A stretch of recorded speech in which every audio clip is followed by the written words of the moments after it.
Thanks for watching Retirement Talk again today. We have a great topic, very important topic. We're talking about how big should your emergency fund be? How much money should you have set aside because stuff happens? You know, when COVID hit in 2020, we were all in our home. I guess we used our heat or air too much because we had to replace 2 air conditioning units in just a few months apart. And that, folks, can be a big expense. And we had no idea that they were coming to the end of their use. So again, making sure that you have money set aside to be able to cover those things is really, really important at any stage of life. Yeah, and the other things that was interesting about that is we had the same thing happen. 2 air conditioning units within 3 weeks of each other.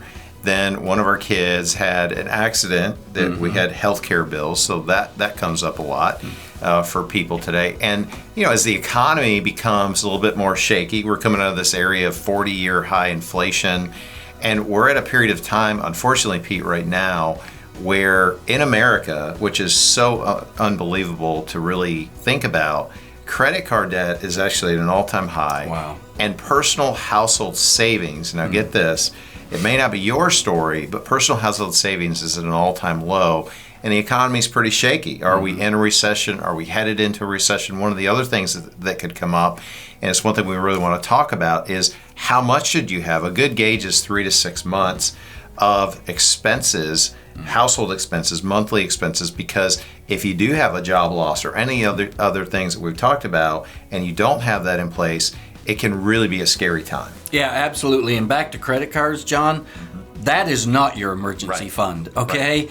That can create another emergency on top of the emergency fund. So again, make sure that is not, that you've got money, cash set aside in a savings account. The good news is right now, interest rates are up, and that means that you can actually get some interest on your savings. There are online banks and other places that you can go right now to get a really good rate on your money, finally, where your money is actually making money in addition to being available in a savings or money market where it's accessible very, very quickly.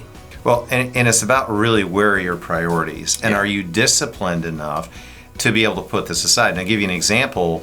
Somebody actually came to our office recently who was talking about planning for the future, did not have a 3 to 6 month emergency fund, and they asked me about buying a new vehicle. Now, there's nothing wrong with their old vehicle, but they were asking me about a new vehicle, and I said, well, why do you need a new vehicle? And they said, well, we don't really need one, but we really just want one.